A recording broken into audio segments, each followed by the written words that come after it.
Hi, everyone. Good evening, good afternoon, depending on what time zone you're in, but I'm so happy that you guys are all here. My name is Amanda Figueroa. I am the community director here at Curationist, and I'm so excited to have you. I'm so excited to be able to introduce you to members of the Curationist team, to some wonderful institutional partners who are going to be on our panel later, and to the Curationist project as a whole. This has been such a labor of love, with emphasis on both labor and love. So in just a second, we're going to go ahead and get started. I'm going to let more people trickle in, take a couple minutes up top just to let everybody settle. And I'm going to start moving our panelists in. So as I introduce them now, you'll see them pop into the room with me. I will say right now I am being joined by my wonderful colleague, Amy, who is our chief of staff. And she's going to be helping me out administratively throughout our chat today.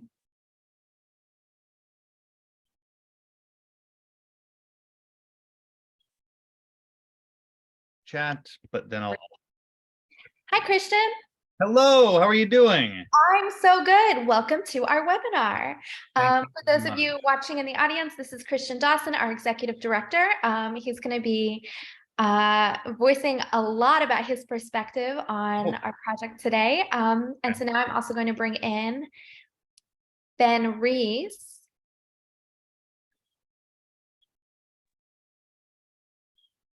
Hi, Ben. Welcome to our webinar. Hello, Amanda. Thank you. For everyone watching, this is Ben Rees, who is our board chair, and he's going to be giving us a big welcome and introduction here in just a second. I'm also going to bring in my colleague, Shana, who, truthfully, I don't think I would have gotten through this last week without. Hi, Shana. Welcome to the webinar. Thank you so Shana's much.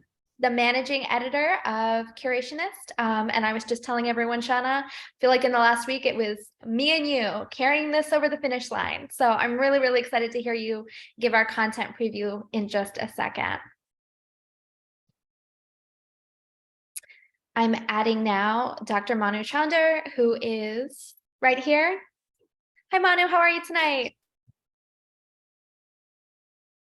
Well, I'm muted, but I'm good. Thank you for kicking things off. Happy to have you. I'm really excited to feature you as a panelist so you can speak to your expertise both as a professor of higher education and as one of our illustrious board members. I'm going to be adding in a couple of your co-panelists now, beginning with Sharon Mizota, who should be popping in. There she is. Hi, Sharon. Welcome to the webinar. Hi. Thank you so I much. was just introducing you as a co-panelist for this evening. We're with Manu here, and we're really looking forward to your perspective as a metadata expert, particularly around DEI, and a huge, huge help to Curationists as we've been metadating away. Thank And you. I'm adding two more panelists now. For some of you, when you registered, you might have seen that Jane Anderson of Local Context is going to be joining us. Unfortunately, she's not able to make it, but she sent us not one, but two colleagues from Local Context. We have Felicia Garcia and Corrie Roe here, who are going to be joining our panel to talk about what a tool like Curationist and what open access art and culture broadly can do for Indigenous communities all around the world. So that's everyone. I'm going to add one more person to the webinar. This is Tobias, who is also going to be helping me out with some administrative stuff today, and super blessed to have him. So if you added his picture, it'd be the new Brady Bunch. that is how I think of us. Absolutely. Excellent. Well, thank you so much, everyone, for being with us on this beautiful evening, on this beautiful afternoon, depending on your time zone. Like I said just a moment ago, my name is Amanda Figueroa. I am the community director here for Curationist. I have been doing a lot of talks like this as we've been on a little bit of a conference tour this fall, sharing our work and sharing our ideas and sharing what we envision as the future for open access arts and culture moving forward. I'm so happy to have you. I'm going to be the MC more or less for tonight, so you'll be hearing my voice a lot. But I'm very happy to also have my amazing colleagues here with me to be showcasing Curationist to the world and facilitating some of these broader conversations. So I'm going to go ahead right up top and make sure that once again I introduce Christian Dawson, who is our wonderful visionary executive director, and Ben Reese, our board chair, who has done so much to support this project, and let you guys say a couple words before we start diving in even deeper. Thank you so much. And we're going to keep our, I think, welcome and intro short. Today's a big day for us with the launch of the Curationist platform. And I wanted to take a couple of moments to talk about the years-long journey that took us to get to today. M8Z Foundation has been the primary funder of this project and the initiator of this project. And I wanted to start by explaining who they are and where they came from. M8Z Foundation actually started as a public access television station in the Washington, D.C. area. Kind of weird to go from that to this. But what happened was that the spectrum that they used to broadcast was sold at auction. Their goal was to increase cultural awareness in the Washington, D.C. market. And when they needed to very quickly shift their business process to what they basically couldn't be online they couldn't have be on the airwaves in Washington, D.C. anymore. They had to find a new way in order to fulfill their mission of broadening cultural context. So they looked around and they tried to figure out how they could fulfill that mission in the most impactful way. And I was a part of that process. And we met the GLAM community and we fell in love with the GLAM community. And we realized all the incredible things that are happening in order to raise cultural perspectives with galleries, libraries, and museums, archives and museums. And then we met the Creative Commons community. And we saw the amazing things that are happening in Creative Commons. And we wanted to be a part of these communities. And so about 2.5 years ago, we launched a proof of concept website for an idea that we had to take the content that existed in the world's great GLAM institutions and bring them all together in a single source so that work can be done cross-institutionally in the Creative Commons. And we put that up, and then we spent a while listening to the community about whether what we were doing was impactful, what the issues were with them, with what we had presented, and how we can go ahead and do it better. 2.5 years later, a lot of listening and a lot of work has gone into what it is we're seeing today, which is just the start of what it is we can do to really fully unlock the potential that we believe is there with this platform that we're bringing to the world. Our goal is to listen some more, to go to your this community and to say, hey, what are your ideas? Where are your thoughts? Where do you think this can go? So we're excited to start that process today. I want to thank the board of directors for supporting this project up until this point. Representing the board of directors is Ben Reese, our chairman. And so Ben, let me let you get a word in here. Hey, thank you, Christian, and welcome everyone to today's event. Again, my name is Benjamin Reese. I'm chairman of the board of M8Z Foundation. We're excited to have you here today for the launch of the Curationist platform. As Christian said, the Curationist is a nonprofit project of the M8Z Foundation, and our mission is to connect people with global cultural resources and perspectives through open knowledge. To date, we have invested significant amounts of IT and people and content into the platform, as Christian mentioned, in the last 2 years. We've also partnered with a number of organizations in the free knowledge ecosystem. So that would be, Creative Commons we partnered with, and Grant for the Web, Critical Minded Initiative, as well as the Smithsonian Open Access Group. We've also partnered with 9 museums around the world to get access to millions of their digital archive works that you'll be able to access through the site. So really the Curationist is a free platform for collecting, creating, and sharing open access arts and cultural content. Our website invites you and everyone to learn about, curate, and collaboratively steward digital collections representing millions of artifacts and cultural objects from around the world. And our site, kind of envisions, bringing together arts and cultural communities to, find, share, and work together to reimagine cultural narratives. And we're doing this by being able to search for images on our site, browse curated collections. I think we've got about 10 of them on the site today, and read, editorial features written by our content team, critics of color, fellows, and other contributors.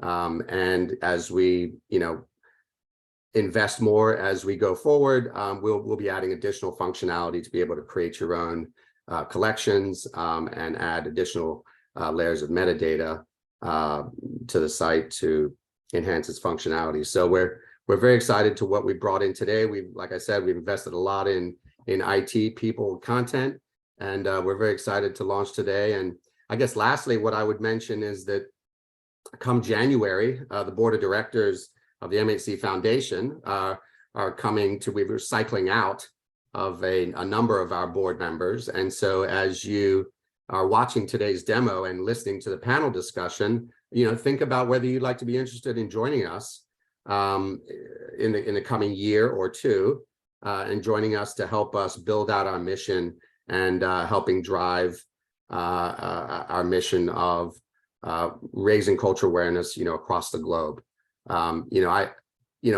In the world we live in today, it just seems so conflicted and so divisive.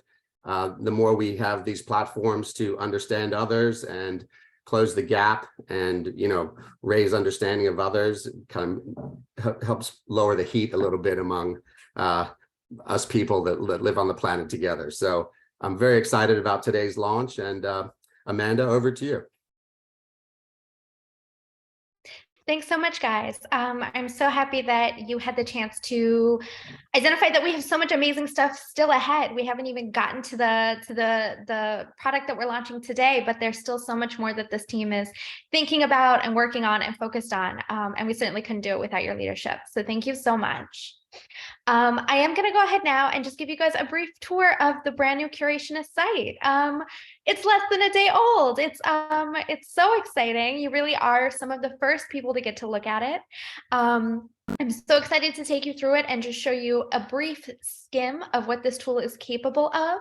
And certainly we're going to be having more conversations to come about new directions for features, new directions for content, and new directions for community partnerships. So if as I show you this, and if as my colleague Shana starts to show you our editorial features, then I would really love to hear from you. And we'll get into contact information in just a little bit as well.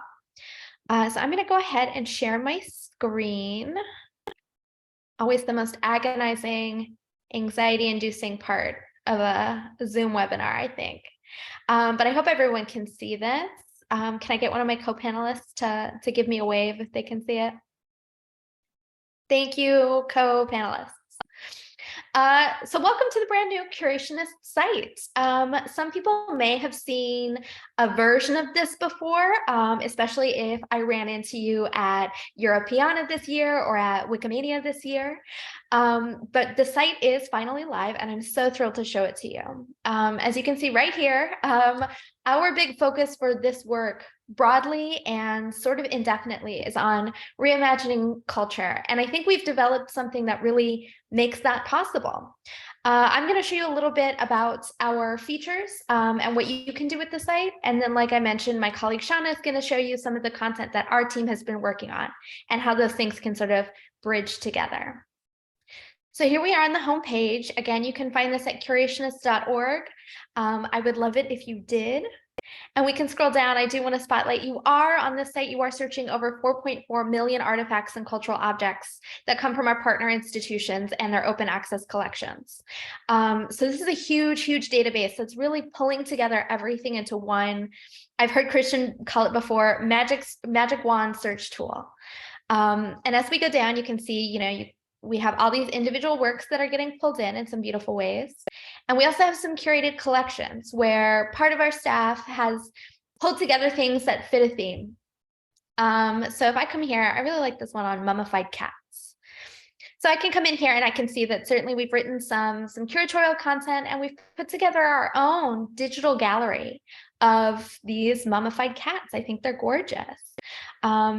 And what I really love about the Curationist site is that it really enables you to sort of create your own collections along the way. So you can see I'm logged in up here in the top corner. Please come find me and see my collections. And so I can take this whole collection and say, I love this, I want to add it. And so I can add it to my collection on cats. There it is, it's been added. And if I come up to my profile, here I am. You can see I've got my collection on cats here. I have some individual works, and now I also have my collection, which will populate here in just a minute, of all the cats that I found through searching these open access databases. I think this one's really beautiful because when it comes to art, I really love the brush strokes, the pencil strokes that you can see. So these sketches are just really, really beautiful to me. On every individual work, you can see which museum, which open access collection this work is being drawn from.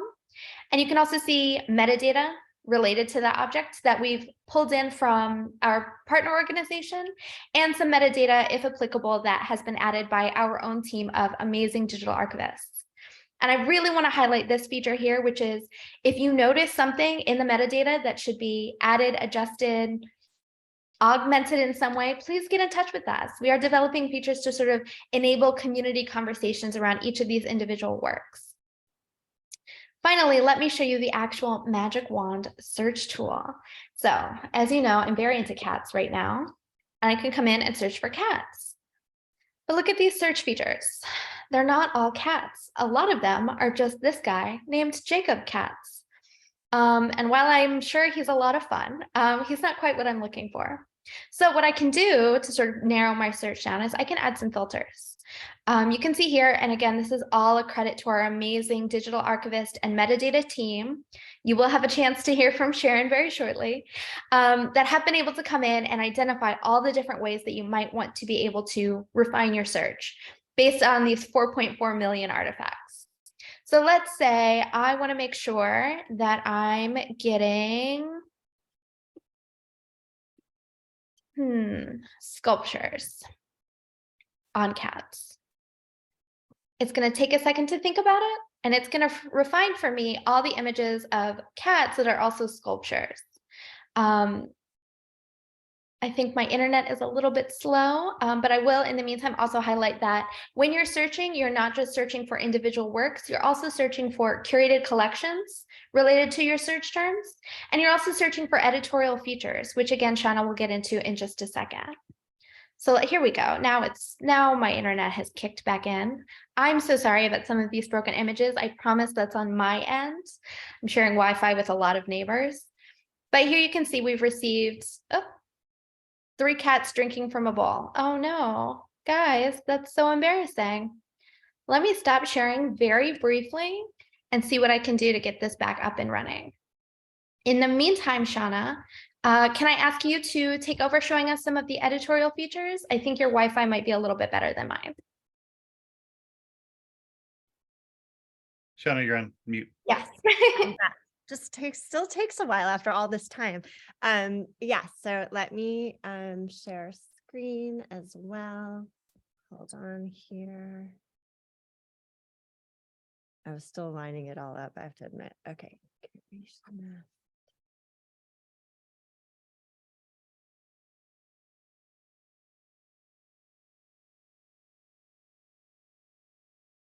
Well, okay. Share screen.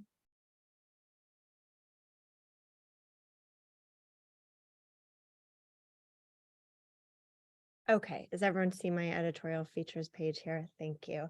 So, yeah, what I am really excited to kind of go into depth with what we've been working on here.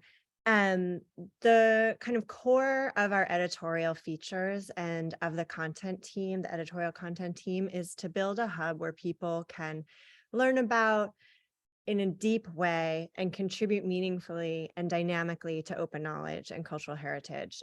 And our editorial content is directed, edited, and written by a very small group of editors and writers and digital archivists who each have a deep love and background in art, history, art criticism, and journalism. And, you know, myself, just as an example, I came to Curationist. I'm an artist. I had more than 15 years experience running a nonprofit contemporary art journal. And I kind of brought a kind of a core value for quality of writing, for critical perspectives, and for curiosity. And those are three of the guiding principles to what we've been working on here. We're most interested in exploring connections between works that hold meaningful cultural significance, that can teach us about the complexity of the intersections of culture and politics, and showcase works from around the archive that grab our attention. So our editorial mantra has been quirky expertise, and our goal is to deepen cultural awareness. So based on our discovery process and field research as we were developing the editorial plan, and also really in acknowledging the enormous scope of cultural production across the history of civilization that is basically in the purview of our archives, we decided to begin our work with a range of specific topics or nodes. So as you kind of peruse the content here, you see this, you might kind of see themes, and these themes were chosen by and continue to be chosen by the kind of nexus of our editorial mission and values, of user research, looking at what users are interested in, and also what is kind of present and grabbing our attention from our archives. So each feature that you see here dives deep into the archives using works that are, well, that should be available. I just got caught in this little trap, so let's go over here. So this one, for example, Swords That Tell Stories, Plunder and Trade from India to Europe, is from our theme of weapons.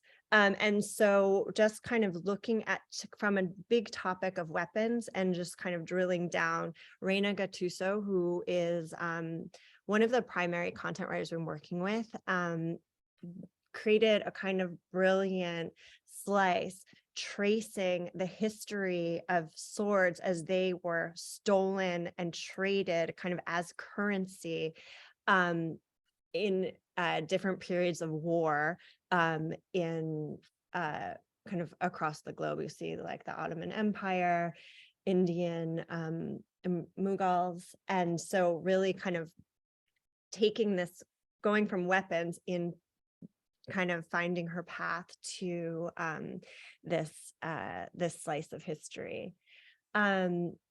Another feature on our theme here of weapons led Reina to look at martial goddesses and warrior queens. And so here you see this portrait of Bellona by Rembrandt from the Met. And here are different pieces that are works from the collection. Again, goddess Durga slaying the demon Mahisha. Here, Athena, the goddess of war, is depicted on a Greek flask. And so in the website, each of these works leads to into the database, although as you can see, it's not working right now. So, and these kind of layers of content that our digital archivists and writers have layered on. So when you are looking at the site and you see this symbol, that means that our metadata team or archivists, and also sometimes in these cases, our writers, have added this object description when you see our logo. And it also means that they've added these points of information and data on top of the partner archives information. And so just to bring us back to a little bit more into the features, I also wanted to just talk about the Critics of Color program. And so the Critics of Color residency was initiated in 2021 with a grant from Critical Minded. And we had an open call and interview process that led to the selection of our inaugural group of critics. There were 6 in the original group, and they each, the participating critics received mentorship and workshops on open knowledge and GLAM, as well as editorial guidance and research support from our digital archivists, who helped them find their way through the archives to develop up to 3 creative features and collections for the site. And so some of what you see here, this is Cervantes' Ritual Correlations in Subaltern Dance, Yazi's On Refusing to Be a Monument. Muhab has these 2 pieces here looking at architectural elements and war in Kabul. And so you can see the kind of range, this one too, The Beauty Remains, Decoding the Wild Women of Aiken by Colony Little. And then also Colony here and Noah, who were 2 of the original critics, ended up continuing to write for us as content writers. So we were able to kind of mentor them and then bring them onto the team. And so we're really excited to launch the 2nd iteration of the residency, Critics of Color, in the new year. So you can look out for that announcement and call this winter. And, you know, I also, what you see here is a selection of what we've published so far. We will be publishing more in the coming months, and then we'll kind of settle into a regular publishing schedule with contributions from our editorial team. We'll accept pitches from the public. So again, pitching to you all, if you have ideas, to reach out to us. And the Critics of Color will be coming soon, and our Curationist Fellows program. So with that, I will stop my share and hand it back to you, Amanda. Thank you. Thanks, Shana. Thank you so much for covering me as I kicked my Wi-Fi router a couple times. Yes, I do want to highlight a couple things you said, which is that the Critics of Color and the Curationist Fellowship Program are both going to be opening their calls for participation in January. So if you're really excited, or if you feel like you have a subject area that you really want to continue researching, keep an eye out, because we would love to partner with you and find a way to make that happen. I'm going to pop back to screen sharing for just 1 second because I can be a little bulldogish about this, and I get to finish showing you my search on cats. So very briefly, we were looking for cats, and we kept finding Jacob Katz, who I'm sure is a very pleasant person, but not quite what I'm looking for. And so I did want to highlight these metadata filters here, now that you have seen a little bit from Shana about what that work looks like on our end. And we can come in here and find sculptures. There it is. And now I can come in, and I've seen only things in our database that are both cats and sculptures. And once again, I can see this image, I can see the source museum, and I can see all the information that we've pulled through.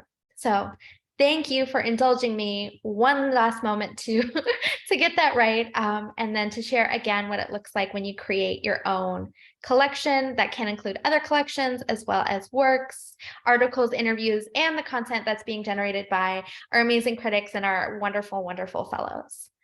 So pausing my share again very briefly, I wanted to pause and say thank you so much to Shana for contributing all of your expertise as our managing editor, and really looking forward to seeing the work that's coming from our critics and our fellows and our content writing team very soon to also celebrate this launch. I am going to transition now back over to Christian so that we can move into the broader conversation of our time together today. A wonderful collaborative conversation on metadata and Open Access Arts and Imaging, moderated by Christian Dawson. Thank you so much. I'm excited about having a panel that talks not just about Curationist as it exists today, but also the real potential that this site has for the world. And so I'd like to invite my panelists on. I'm going to ask them in a moment to introduce themselves. But what I'd like to do is I want to throw out my first question so that when you introduce yourself, you can answer my first question right at the end. So after having taken a look at that, I understand that with Curationist.org, we're trying to create a radically collaborative online platform to enrich and champion global content curation so that people can learn, share, and better understand the world around us. But the real goal is to use this technology to empower underrepresented voices, to enable people who want to do work that's geographically diverse, work that's anti-colonial, anti-racist, that highlights feminist and queer practices, things like that. We think that the opportunity for the work that can be done on this cross-institutional platform is incredible. And what we see here is a day-old site, but I'd love your general impressions of the demo you've just seen. And I want to know if you think this is useful for the world. So let me go one by one and see if you could tell us a little bit about who you are and tell us if you think what we're doing is useful. Let me start with Sharon. Thanks, Christian. I'm Sharon Mizota. I am a DEI metadata consultant, which means that I work with libraries, archives, museums to bring their metadata in line with their goals for diversity, equity, and inclusion. The role that I've played on the Curationist site is in just over 2 years I've been working on it, I think, about 2 years. And I designed the metadata schema, wrote the content standard, and wrote some taxonomy guidelines for using Wikidata as a controlled vocabulary. And I'm so excited to see it reach this this milestone, which is incredible. It's been a long journey along the way. But I do think that this is such an important tool to have, because it's kind of like one-stop shopping for open access imagery, right? So if you're doing any kind of research project, I'm someone I'm also an art writer, is my parallel career, and I've written about art for about 15 years. And if I had had this tool, the research possibilities would have been, astronomically better than doing a Google search, or because not only are you finding things, but you have the confidence that they're open access images. So I think that that's super important, and they're supported by authoritative metadata from the institutions and from the Curationist digital archivists. So, thank you, Sharon. Corrie and Felicia, I feel like you've thankfully stepped in for Jane. I'm wondering if one of you wants to take the lead in introducing yourselves. Sure. Felicia, you want me to go? Yeah, Corrie, you can start. Thanks. All right.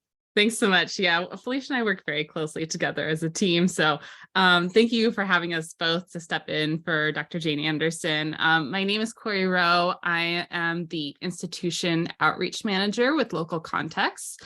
Local Context is an Indigenous data sovereignty initiative. We offer a digital labeling system of traditional knowledge labels, which we're happy to talk more about as the panel goes on. I am a settler. I'm based in Paugussett and Wappinger lands in what's today known as Western Connecticut. And I think I'll pass it over to Felicia at that, and then maybe I'll come back and talk about what we just saw. Great, thanks, Corrie. I'm Felicia Garcia. I'm Somalish Chumash, so my homelands are in Southern California, but I am based on Tewa land in Santa Fe, New Mexico. And I work very closely with Corrie as the community outreach manager. And so I primarily work with Indigenous communities as they access our programs at Local Context. And Corrie and I just work really closely together to support Indigenous rights, particularly around data sovereignty. So I'm excited to be here and engage in this conversation with you all. And so I'll talk just a little bit about what we saw, just to say that Really exciting, totally get new technologies. Sometimes there's a couple hiccups when you first launch, not a big deal, you'll get through it. And really interested to see where you're going and how you can serve multiple audiences and interests. Fantastic. Thank you so much. Finally, Dr. Chander. I am Manu Chander. I am Associate Professor of English at Rutgers University in Newark. And what I focus on, I'm going to post something in the chat here. My focus is on 19th century literatures and cultures, but I am part of a research collective founded in 2017 to foreground and really think about the anti-colonial and anti-racist potential of studying canonical literatures, and also thinking about ways of organizing literatures and cultures in ethical and politically progressive ways. I'm really excited about. I'm also on the board of Curationist, and I'm really thrilled about it. I was playing around with it the other day, and I just decided to throw in a search chat for abolition, which is something I work on and think about. And it brought up 34, I think, results. And I can imagine taking those 34 results into a classroom and then asking my students to look around the site and see what else we might tag with abolition, right? What are the other ways of organizing and thinking about cultural texts that exceed the way we've traditionally thought about them, right? For me, that's the importance, that's the primary goal of what I do in the classroom, right? How do we think otherwise about something that's presented to us? And how do we think politically otherwise to imagine alternatives through engaging with cultural text? So I'm so thrilled at what's been going on with Curationist and where we're at. I think the last thing, I don't want to go on at length, but the last thing I do want to say is, and Christian knows this, I first came to Curationist with a little bit of skepticism as somebody who works with and on anti-colonial and anti-imperial sort of pedagogy and praxis. I was worried, okay, well, is this going to be another sort of comfortably liberal way of sort of presenting a multicultural face to the world and so on? And it hasn't. I mean, I have seen the incredibly ethical and politically committed work of the whole team, and I have been inspired by it. I'm all in. So thanks for having me. Thanks so much. As we continue our panel discussion, I don't need. That's the last time that I'm going to ask for for every panelist to answer a question. From now on, I've got a few more things that I want to talk about, but whoever is most adept at answering, we'd love to hear your thoughts on the discussion topics that I'm hoping to go through today. What I want to start with is by talking about, okay, when I think about the great experiences that I've had in museums with incredibly curated exhibitions in person, I know how much that they can transform me. I know the impact that an exploration of art and cultural heritage has on an individual. But when you're looking at the content that exists in these places, it's hard not to think of the word plunder. And a great portion of the world's cultural heritage objects exist as a record of cultural theft. But often that story isn't told, and often the actual stories of the objects and their original purposes aren't even told within the context of when they're in the physical museum. So when you're bringing them into a digital environment, how can we create tools, and is Curationist a tool where we can try to do some of that work? How can metadata layering in particular help do some of that work?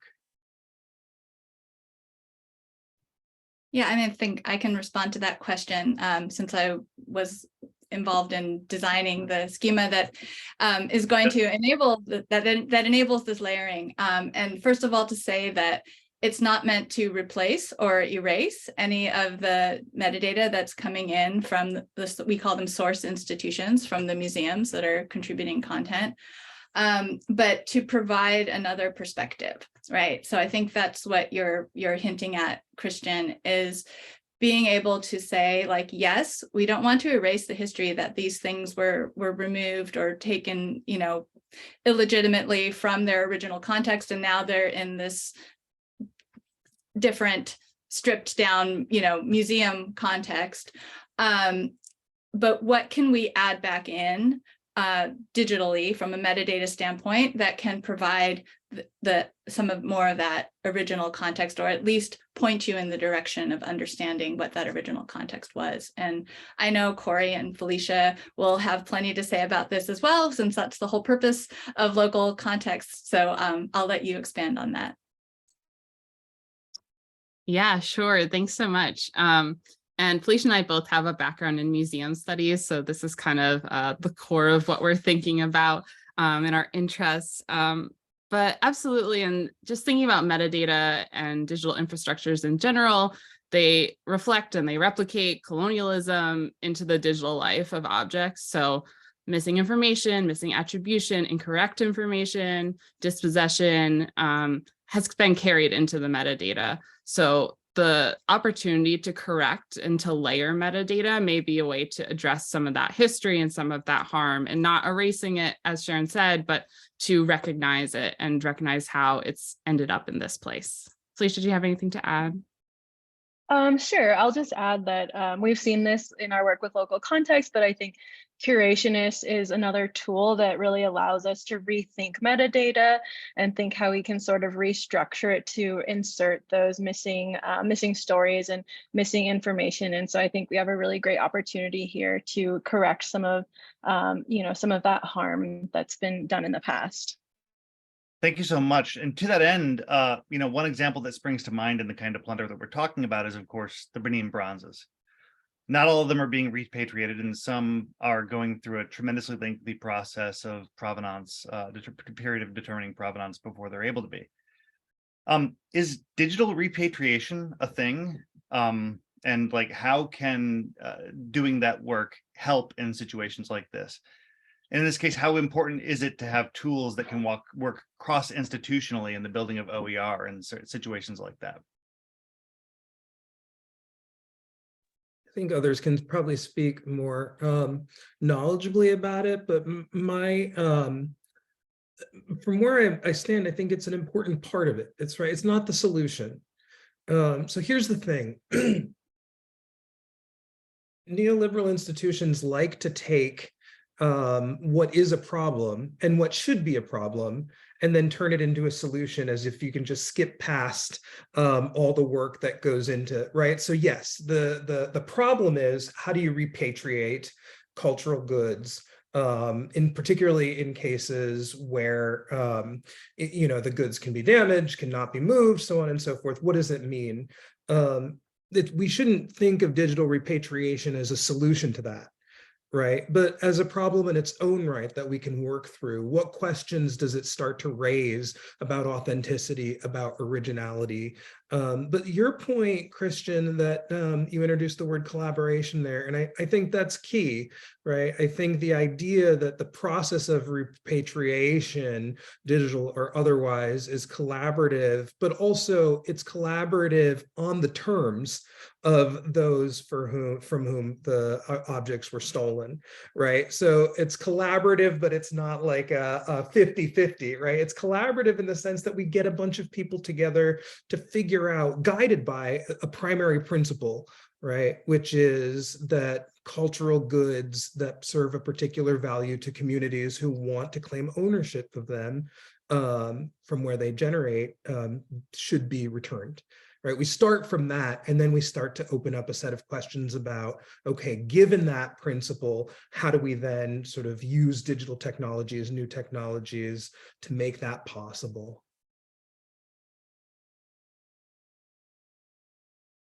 Corrie, do you have anything to add? I would just add, absolutely, totally agree that digital repatriation can be an issue in its own right. I personally, this isn't the view of local context perhaps, but I personally see digital repatriation as like an easy out for institutions. It's a way to check a box. It's superficial. It doesn't address issues of legal access, of control, of ownership. it might be the case that a community, a source community might request digital repatriation. In that case, absolutely. It's important to have that information accessible, and aggregating multiple institutions' information in a platform like Curationist is a great way to meet one of the big challenges, especially of Indigenous communities who have their belongings scattered around the world.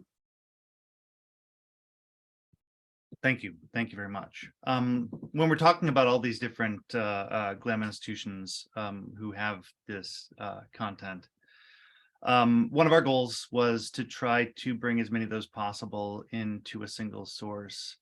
And I wanted to chat for a moment with Sharon about that, because in order to do any of this work, we're talking about dealing with different systems running different taxonomies in their own different ways. And bringing together all those sources of GLAM content into a single source to work in a uniform way. How hard is that work? First, Sharon, before we talk about the importance of that work, how hard is that work? It's incredibly hard.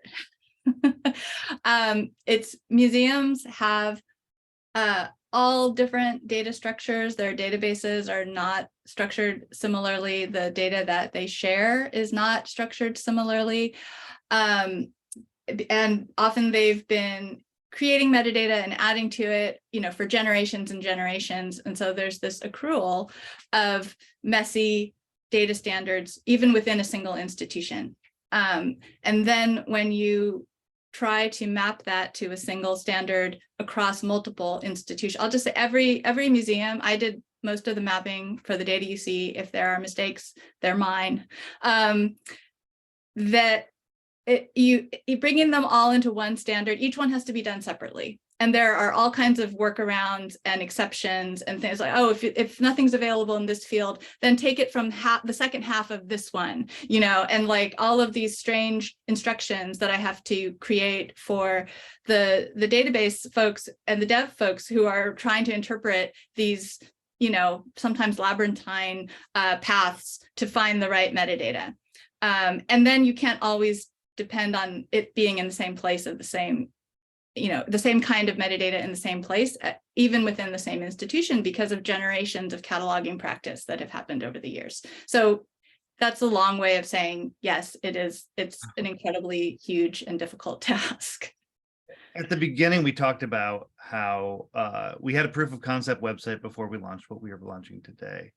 And we learned a lot between that proof of concept website and what we're launching now. But the biggest thing that we didn't know when we did that first one is that we needed to do that hard work of normalization of content so that people could bring it all into one source and work with it effectively.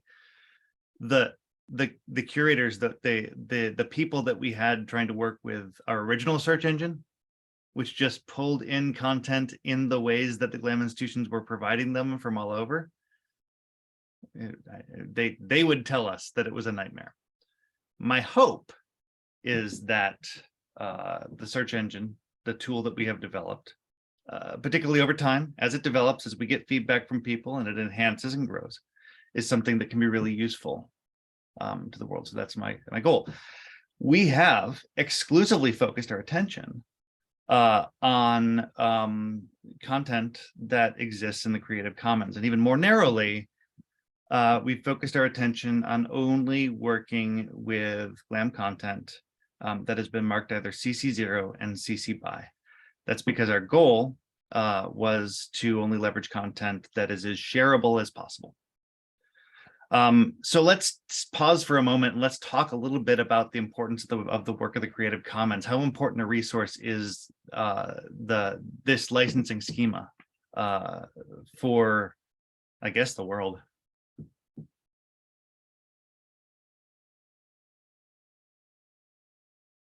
Anybody want to talk about Creative Commons? I mean, I think it's incredibly important just so that there are frameworks under which people can license, and share information, right? And it provides kind of a guardrails for people who want to reuse and not worry about, having a takedown notice or a lawsuit. Right. So yeah, I think that it provides a really important structuring framework for people to share information. Well, let me broaden the conversation a little bit by acknowledging that we're talking about the things that we've brought into our platform for our purposes. And we're excited about being able to work with an increasing number of institutions who are looking to share cultural objects in this way. I want to acknowledge that it's clear that it's not necessarily true that all GLAM content should be put into Creative Commons. There's indeed cultural content that is certainly inappropriate for that environment, and probably inappropriate for an open sharing platform like ours. Perhaps that's the question that I'd like to talk about, is that how important it is to be very intentional about the content that we bring into this this sharing environment, with an understanding that we want to service the needs of the people whose cultural objects those originally are, and that doesn't necessarily mean that all of them should be shared equally.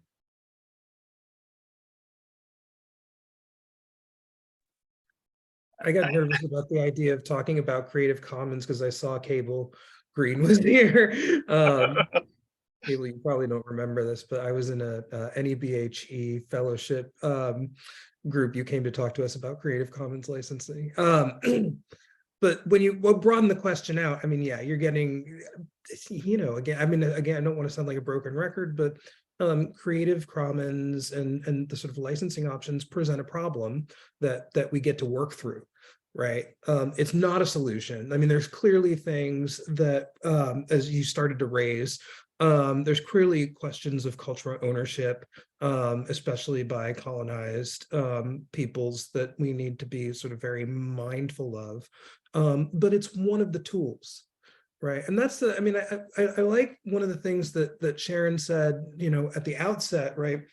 Curationist is sort of a one-stop shopping place. But it's one shop, right? You can get a bunch of things from the Creative Commons, but it's part of a broader project that has to do with knowledge sharing, with taking on questions like provenance and cultural ownership, and historical injustices. It's one part of it, right? So we don't want to expect, I think, of Curationist or Creative Commons licensing in general that it sort of magically solve all the problems that we're going to negotiate, but it is going to help us reframe those problems in new ways, so that when you approach a body of work that may not be, for various reasons, sort of destined for the Creative Commons, you now have a vocabulary for starting to describe what it falls outside of,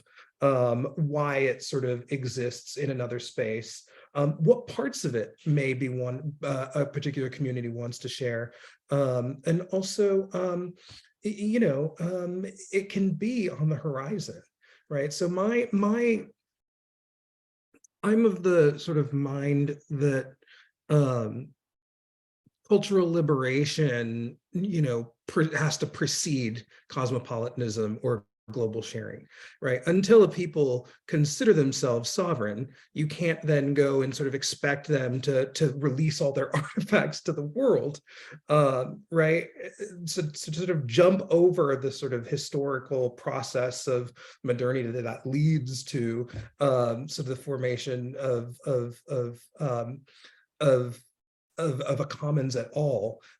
Right, you need to sort of engage with the slow, gradual process of allowing different groups to sort of go through whatever process they want. Perhaps sort of free and open access is the telos of that, and maybe not. Sorry, I'm babbling on here. Let me mute. I don't think you're babbling on at all. Felicia, go ahead.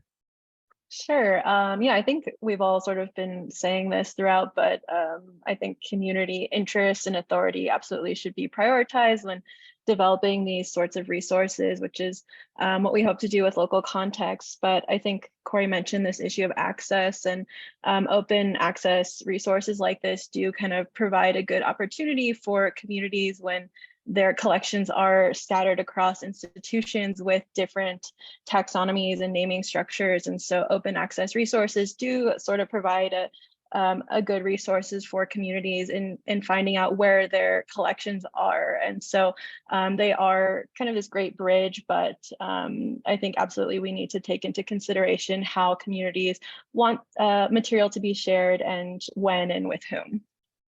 Thank you so much. That's wonderful context. I do want to note, since you had mentioned Cable, Cable did put into the chat that CC Legal Tools are one of a set of tools. We also love working with local contexts, write statements, and with those tools are more appropriate for various works.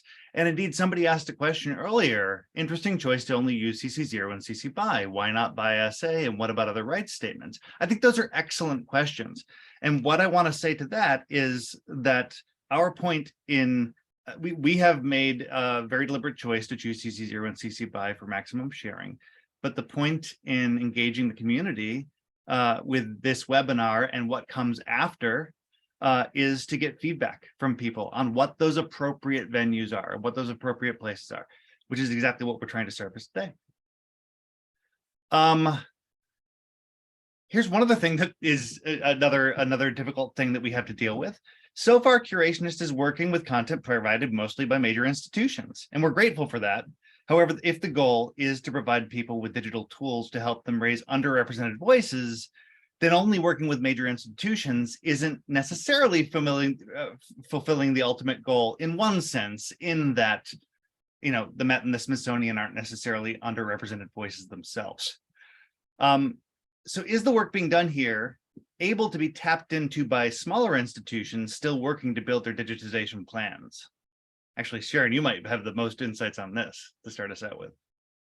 I mean, I think that that's on the roadmap, right? Is that maybe down the line, Curationist can be a platform for smaller institutions to, and especially like community archives, to expose some of their assets online and to allow for other constituents to contribute to their metadata and to the dissemination of those assets, right? So that's one piece where Curationist might be able to help as like a piece of infrastructure. I also think that this allows us to see a lot of things that museums have in their collections that are very rarely on view. So that we are bringing out artifacts, maybe in some cases not appropriately, depending on the cultural context from which they come, but because museums are doing these the large museums are doing these mass digitization projects, they are exposing things that we don't normally see when we go to the museum. And so then there is an opportunity to unearth stories that aren't normally told within the halls of these big institutions. So I think that's another avenue where Curationist is helping to surface things that normally would not have been part of, you know, public discourse. Thank you. So I am, go ahead, Manu, you had something? No, you go on and I'll weigh in later. Okay, well, so I think we're coming to the nearing the close of our panel, and I will say we have had tremendous questions in the chat. Now, one of the things that I have is that I'll say is that some of the wonderful questions that we have, for instance, questions about why not make this open source and on Wiki Commons. That's a wonderful question and something that we can potentially do in collaboration with the GLAM community now that we are at our starting point. There are lots of other questions here that I think that is appropriate for the staff to go ahead and collect and share with the community some of our thoughts and find ways to engage the dialogue. Since we've brought in sort of experts from in and around our community to talk about sort of the big picture things that we're thinking about around this, what I'd like to do is shift to a close of this part of the panel and find another venue to make sure that we productively answer from a staff perspective the questions that we've gathered here today, which are excellent and so appreciated. So what I would like to do is ask as a closing question, say that given that Curationist is a tool built for and to try and serve the needs of the GLAM community with a hope that they can utilize that to do important work, and an understanding that clearly this is just getting started. And in order to be effective, what we first and foremost need to do is continue to listen. What advice do you have for Curationists moving forward? And who do you want to make sure that we listen to most closely?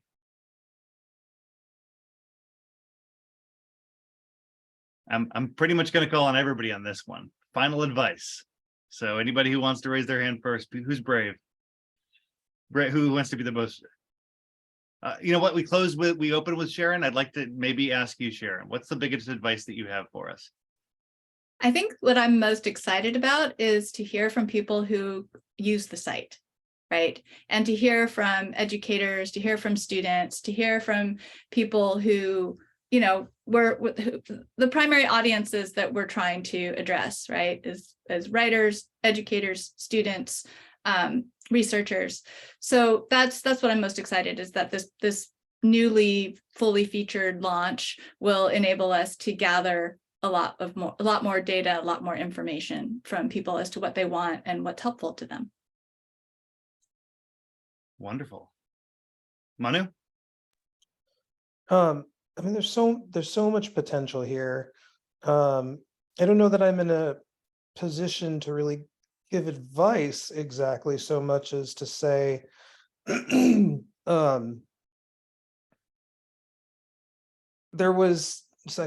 do a lot of research in Guyana. I'll try and make it quick. I've never been good at that. And I spent a lot of times at the National Archives in Guyana working on this 19th century newspapers, which could not be accessed. You know, I was on there, I was on a Fulbright, and I couldn't touch them because they were too fragile. And so I had some money from the Fulbright and said, you know, but what if we, can I use it to buy digitization equipment, right? And they said, no, we don't have the people who know how to use it. Right, we would need to bring in people from the US and the UK in order to do that. And then it would be about training the people locally to do it, to do the digitization, and then to participate in the object.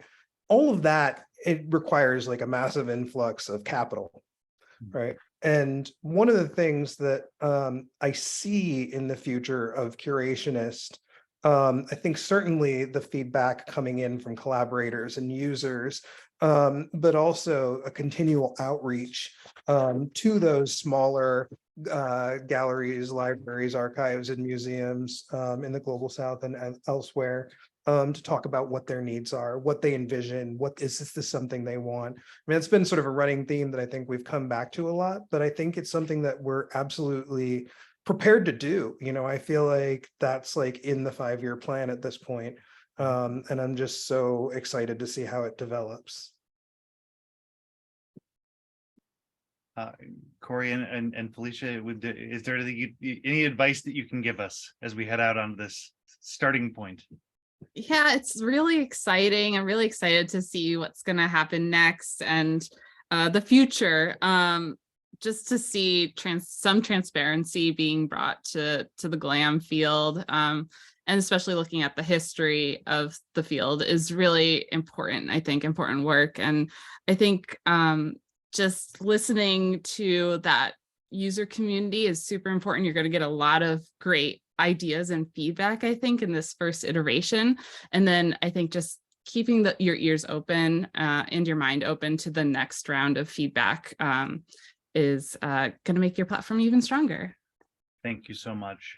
I will say that hopefully the staff who has been trying to address questions in the chat has gotten back to you if you have a question. If they haven't, we are collecting those, and we're going to continue to do reach out to people so that make sure that that everybody gets their questions answered. The whole point of this is for us to engage our community so that we can learn and provide better digital tools so that people can do important work on and with the digital tools that we're building. So with that, I will thank our panelists for chatting about these big important topics. Christian, Yes. I think Felicia had something she wanted to add on that last point. I'm so sorry, Felicia.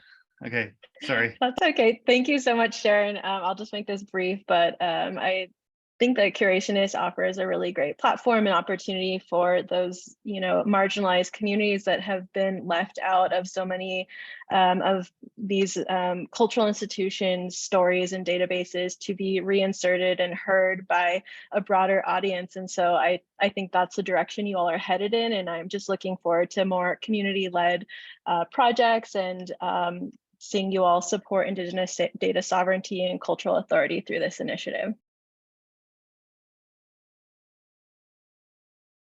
We are so thankful for your friendship and partnership and willingness to be at the table to have these hard conversations with us. Thank you so much. And with that, I will turn our webinar back over to Amanda to continue. Thanks so much, Christian, and thank you so much to our amazing panelists. I've been lucky enough to meet and talk with several of you beforehand, but I feel like every time I get to hear you guys speak, I'm still learning so much. I'm still getting so much more for me to think about as we move forward with Curationist as a community-facing and community-serving organization. So truly, thank you for sharing all of your thoughts and your voice with us today. I did want to say, you're right, Christian, this is a community dialogue. And so we actually did allocate some time for Q&A from the audience. So if our panelists are open to it, I'd love to invite some voices from our attendees. You can raise your hand and I can call on you, or you can continue leaving questions in the chat. I and some other staff members have been furiously typing as well. So we may have covered a lot of your questions, but I wanted to make sure that we did offer that opportunity for everyone to join us with their voice today. I did see Rosalie Lack in our Q&A feature, who Manu is typing to right now, who's curious about our future efforts to digitize content in the Global South. That's absolutely on our mind. Some of our panelists today talked about, I think it was Sharon who said that we really see a path forward where Curationist can be a service provider to a lot of smaller museums, archives, and grassroots level cultural heritage organizations by lifting some of the burden towards digitization and the management of records and metadata. So we're certainly thinking about that as we move into the new year and now that our platform has launched. I'm seeing Rhonda in the chat asking if the site will be linked to Artstore. I love all of these suggestions from our attendees today who are thinking about Artstore, who are thinking about Wikidata, who are thinking about these home institutions where so much of this information comes from, so much of this content comes from. Right now, we are interested in finding ways to continue to contribute back metadata to the communities that generated it or to other platforms for open knowledge broadly. So stay tuned, because that's definitely something that we'll be thinking about in the coming months. I see Victoria, who says, I was interested in knowing the advantage of our platform for GLAMU workers in comparison to other platforms like Wiki. To what extent is our work open sourced and linked to the Wiki platforms? I've been doing a lot of talking. I'm happy to answer that one too. But Christian, did you maybe want to cover our relationship with the Wikidata and Wikimania community? We have been scoping projects that would allow for basically taking the work that's done within our platform and feeding it back into the Wikimedia Commons through micro contributions to the work that is presented there. It is likely in most cases that the images that we are utilizing are images that exist within their ecosystem already. However, what's not there is the contributions that are then made from our community within this platform. And so there's very much a distinct goal of trying to create those methods to create a pathway to do to hand those micro contributions back to the Wikimedia Commons. It is the intention. It's all about prioritization and time and figuring out how and when and where and how much it costs. But we want to make that happen. I will say that as far as open sourcing the work that we have done, our intention is to take everything that we are doing and that we have done and to contribute it all back to the Creative Commons. Thanks, Christian. Yeah, completely agreed. I see also Sebastian, who's asking about our plans for impact assessment and wondering if we're gathering data on the use of objects that can be shared. Huge on my mind. One of my big dreams for Curationist is not only to be gathering that sort of data, but also to get to work with data visualist specialists who can really come in and help us do an analysis that goes further than simply like web analytics, and really understand the broader impact of the work that we're doing, the platform that we offer, outside of simply who's clicking where and when. So there's a huge project there. Again, like everything Christian's been mentioning, it does come down to staff capacity and certainly some logistical capacities. But yeah, data visualizations, like a data specialist in residence is a big dream of mine for this project. And Victoria asks if we think that GLAM workers should communicate directly with the wiki platform rather than us using us as an intermediary. I think you're gonna have to wait for that link. My expectation is that a lot of people that are doing work on our platform will likely want to do their own sharing, and it is as that content exists within the Creative Commons, that's fantastic, and they can go ahead. And the whole point of this is it's a sharing platform, and so they should do that sharing. We just envision the possibility of a future wherein they won't need to take that extra step, that it's already seamlessly integrated with the work that already exists within the Wikimedia Commons.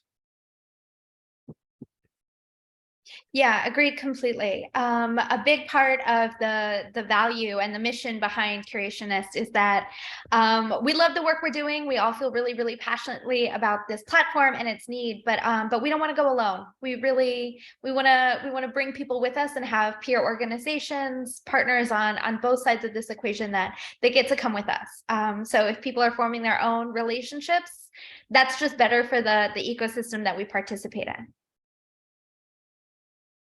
Did we have any other Q&A? Any other questions for our illustrious panelists? Other questions about the platform itself?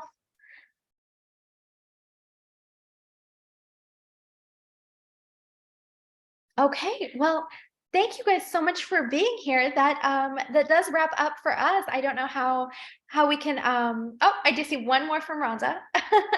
In addition to access, would the site be pitched in a way for small institutions to create a digital archive for preservation? That's absolutely something that's really important and on our mind. Like I said, in our pursuit to be, a contributor to the whole ecosystem of digital archives, one thing that we are thinking about is how we can support smaller institutions throughout that digitization process by thinking about, okay, what services would it take for this to be a much easier lift for you than it is right now? So we have some things sort of in the pipeline for that that hopefully we get to announce very soon. So if that's our last question, I certainly can't think of a way to end this conversation any better than on the words of our panelists and the amazing thoughts and ideas, and that felt like a collective brainstorm to me with everyone here on the call. So thank you guys so much for all of the work that you've done. Thank you so much for being here as we launch our brand new baby site that's only going to grow. I want to make sure that I thank each of our panelists and the people who spoke today by name. So thank you very much, Christian Dawson. Thank you very much, Ben Rees. Thank you, Shana. Thank you, Manu. Thank you, Sharon. Thank you, Felicia and Corrie. This has been such an amazing time for me. I want to make sure that we thank some of our other Curationist team members who are on the call. Allison, Betsy, Raven, Sadiq. I know I'm forgetting someone, and I'm so sorry. And a huge thank you to our absolutely phenomenal dev team who have been making improvements and working on the site truly up until 5 minutes before I jumped on. So I'm so impressed by the dedication and the passion and the love for this project that everyone shares. I know Christian has a much longer list, one that's much less likely to have oversights than mine. So I will let you get in the final word. The team was working on the site while we were speaking, and they're still working on the site, and they're going to keep working on the site as we share feedback. This is an active living, breathing thing that we need your contribution. So many people have contributed to this process to date that if I was going to thank everybody, I would absolutely need another hour. I'll just make a very few highlights that'll still take me a couple minutes because making Curationist has been hard work, none of which would have been possible without the generosity of the community. I will say open access policies and Creative Commons licenses have made this project possible. We talked about Creative Commons, specific shout outs to our friends from Creative Commons past and present, including Anna and Cable and Jane and Kriti and Jamie and Jenrin and Brigitte and Camille, Catherine Styler and Ryan Merkley before her, who actually introduced us to the Open Glam community. The generosity of the Open Glam community in both their encouragement and very valuable constructive criticism has been really essential to getting us to this starting line. Particularly grateful to Evelyn Heidel, Scan, who has been an advocate for us and spoken to the Open Glam community as a community member on behalf to help us understand the community needs. Thanks for taking the time to share your knowledge with us. We have been on panels with a whole bunch of people, learning so much from the community of practice together. We've had strategists come in to help us gain focus and alignment, including Jane Park, Neil Stimler, Willow Ridge, past and present staff and contributors. The learning curve has been steep on this, and it continues to this day. The people who built the proof of concept site that we launched in 2019, those good folks have built our most impactful teacher in this process that have brought us to today. And two of our most visionary collaborators on this project, I want to give special shout outs to Virginia Poundstone and Garrett Grady Lovelace. They deserve a thanks. We could do an hour just on them. The way our original platform has evolved past the earliest vision is a result of their keen eyes and ears. Both have helped build the heart of what you see today.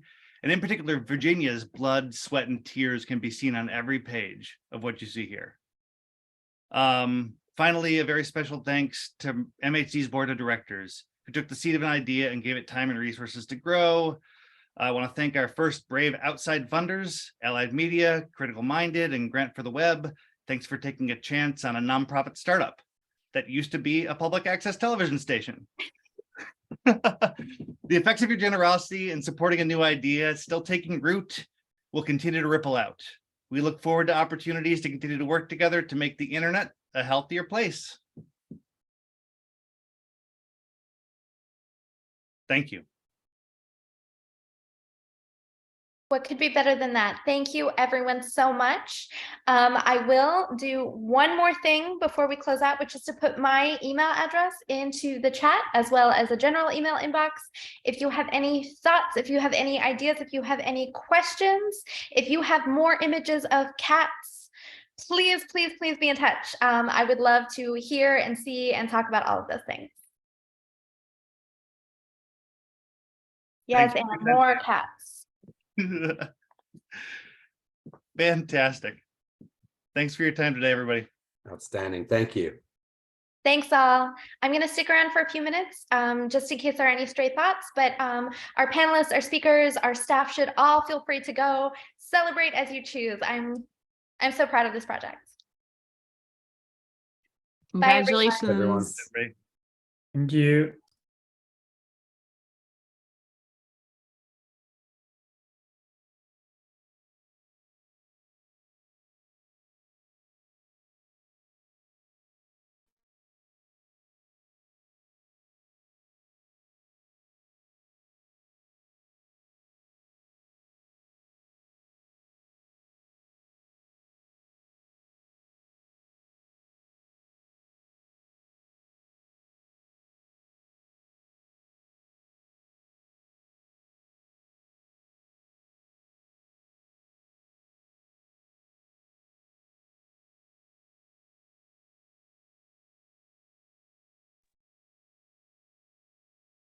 All right.